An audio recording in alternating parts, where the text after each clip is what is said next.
Tubbs, Dewsbury Rams on Friday night under the lights there at OLP, one that you must be all looking forward to. Yes, obviously we're back at home, and it seems an age since we was last year, so yeah, good to be back. Had a bit of a roller coaster in the last few weeks, getting to Wembley, and then getting beat against Bradford on Sunday. So focus back on. The smile on the faces haven't been as prominent as the last few weeks, but look, we just didn't perform to our normal standards, and we let ourselves down on a couple of things, and we didn't execute when we needed to. So credit to Bradford, they were good on their pitch, which is always a tough battle, but we were a little bit below our standard, and spoke about it, put it in the bin, and now we're focusing on Friday night under the lights. You face every game's a tough test, but Dewsbury will be a different opposition. They're currently bottom of the league, but they'll want to come here and try and shock you. Yeah, and obviously they're a decent enough team. I've watched the last 3 games. They were 12-0 up against Featherstone last week. Started really well. They give Toulouse a big scare.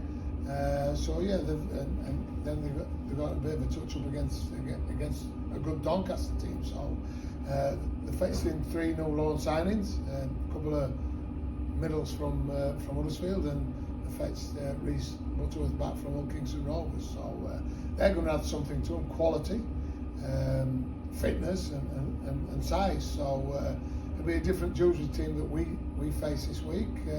But as always, it's about us and about us doing what we do best. And we couldn't do that last weekend on the small pitch. We're on our pitch, which we love, and we need to play the brand of football that we want to play. The fans enjoy and we enjoy, and we know it's going to be tough. It's going to, they're desperate. They need to get off the foot of the table. Nothing to lose, all to gain. And obviously for us, we've got everything to lose and nothing to gain if we don't get the result. So we need to perform. It's a chance, obviously, a couple of weeks away from Wembley, and it's a chance now for the lads to obviously put their hand up and say that they want the place at Wembley. Games like Dewsbury, is it one that the lads go in and they don't want to obviously be too confident, but how do they approach it, obviously going off the back of the defeat last weekend? Just look, we approach it like we approach it every single week. We want consistency, so you've got to be consistent in your preparation, and we have been. We played Sunday, we've only done Tuesday, Wednesday, light week, which were always planned to try and freshen up and get ready for Friday night. There's a couple of people we've got to check on. There'll be a few changes, there's no doubt about that. People need a rest or just sitting down for a bit because they've played a lot of minutes and a lot of games, and we need to manage that. And that's what we spoke about, how we're going to rotate the squad and give everybody an opportunity. Look, there's 2 games before the big one, as people would say, the Wembley game. And everybody wants to play in that, don't they? And some people are putting their hand up, and some people are pulling it down. So we know we're going to have a tough decision to make, but it's all about this week and giving people an opportunity to stake their claim and perform. And they're itching.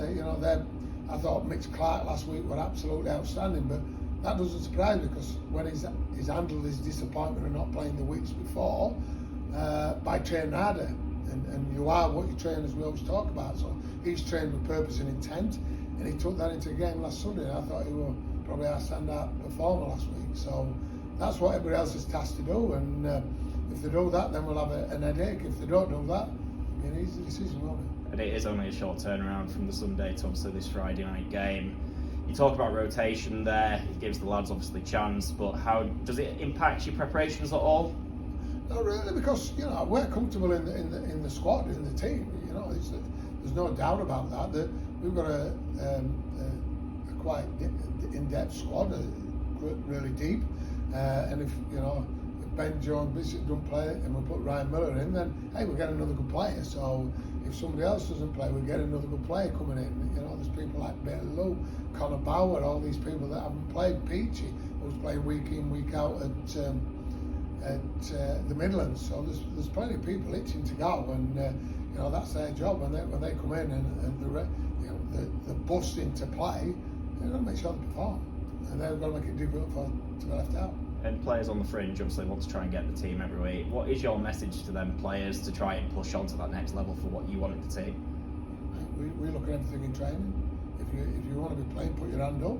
Put your hand up by training to your maximum levels and intensity and skill and application. And if you do that, then we know that. If you don't do that, we also know that as well. So it's a big thing that we talk about. You are what you train.